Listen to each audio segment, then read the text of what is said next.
আপনি কি খুবই চিন্তিত মাছের ডিমের মতো এত মজাদার জিনিস ঘরের কেউ খাচ্ছে না? আজকের ভিডিও দেখলে আপনার এই চিন্তা চিরতরে দূর হয়ে যাবে।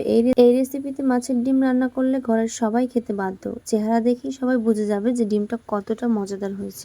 চলুন স্কিপ না করে পুরোপুরি ভিডিও দেখা যাক। হ্যালো এভরিওয়ান, আসসালামু আলাইকুম। সকলকে আরজে রাইসা কুকিং অ্যান্ড ব্লগে স্বাগতম। প্রথমে আমি একটা মাছের ডিম নিয়ে নিয়েছি। এরকম কোনো রকম ফ্রোজেন ছাড়া নর্মালি মাত্র ডিমটা মাছের পেট থেকে বের করা হয়েছে এরকম একটা ডিম নিয়ে নিয়েছি। আপনার ঘরে যদি ফ্রোজেন করা ডিম থাকে তাহলে বাইরে বের করে ওটা নর্মাল টেম্পারেচার করে নেবেন। তারপর ডিমটা একটা বাটিতে নিয়ে ভালো করে হাত দিয়ে কষলে নেব, যাতে ডিমে কোনো দলাভাব না থাকে, একবারে ল্যাঠা ল্যাঠা হয়ে যায়। একটু সময় নিয়ে ডিমটাকে হাত দিয়ে ভালো করে বাটির মধ্যে কষলে নিতে হবে।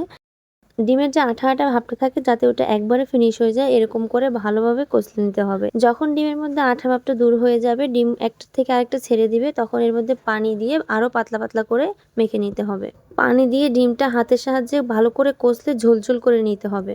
আমার ডিমটা পারফেক্টভাবে কষলানো হয়ে গেছে। এবার আমি চুলার মধ্যে একটা কড়াই বসিয়ে একটু গরম করে এর মধ্যে পর্যাপ্ত পরিমাণে তেল দিয়ে নিয়েছি। এরপর তেলের মধ্যে কাটা পেঁয়াজ আর মরিচ দিয়ে ভালো করে ভেজে নিব। এই পেঁয়াজ আর মরিচটা বেশি একটা ভাজতে হবে না। এরপরে যাতে হলুদের রঙটা নষ্ট না হয় এই কারণে একটু পানি দিয়ে নিয়েছি। তারপর এর মধ্যে দিয়ে দিচ্ছি আমি একটু হলুদ আর একটু মরিচের গুঁড়া। এরপর হলুদ আর মরিচ ভালো করে নেড়ে চেড়ে পেঁয়াজের সাথে মিশিয়ে তারপর এর মধ্যে দিয়ে দিচ্ছি আমি একটা টমেটো কুচি। টমেটো কুচিটাও ভালো করে তার সাথে ভাজতে হবে, যাতে নরম হয়ে যায়, সিদ্ধ হয়ে যায় টমেটোটা, এরকম করে ভাজতে হবে।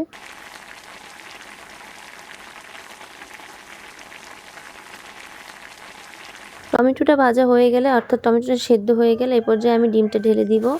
ঝোল ঝোল যেরকম করে ডিমটা কষলেছিলাম ঠিক ওইভাবে ডিমটা ঢেলে দিতে হবে কড়াইয়ের মধ্যে। তারপরে আমি অনবরত নাড়তে থাকবো। এ পর্যায়ে একটুও নাড়া থামানো যাবে না, তাহলেই দলা পেকে যাবে ডিমটা। আর দলা পেকে গেলে ডিমের আষ্টে গন্ধটা দূর হবে না। এর মধ্যে আমি একটা এলাচ আর তেজপাতাও দিয়ে নিয়েছিলাম যাতে গন্ধটা দূর হয়, এর কারণে।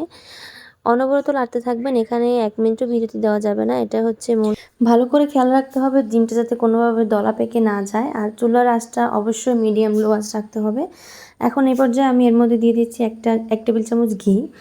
এতে করে স্মেলটা অনেক ভালো আসবে। তারপর আবার ভালো করে আমি নেড়ে চেড়ে নিব যাতে ডিমটা দলা না পাকে। আর খুন্তির সাহায্যে ভালো করে ডিমটা ভেঙে দিব যাতে ঝুরা ঝুরা হয় ডিমটা। আমি পুরো ভিডিওটা রেখেছি, একটু স্কিপ করি না, যাতে আপনারা বুঝতে পারেন যে ডিমটা কত সময় নিয়ে ভাজছি আর কতটা ঝুরা ঝুরা করছি। অবশ্যই ধৈর্য নিয়ে লো আঁচে ডিমটা আস্তে আস্তে ভাজতে হবে।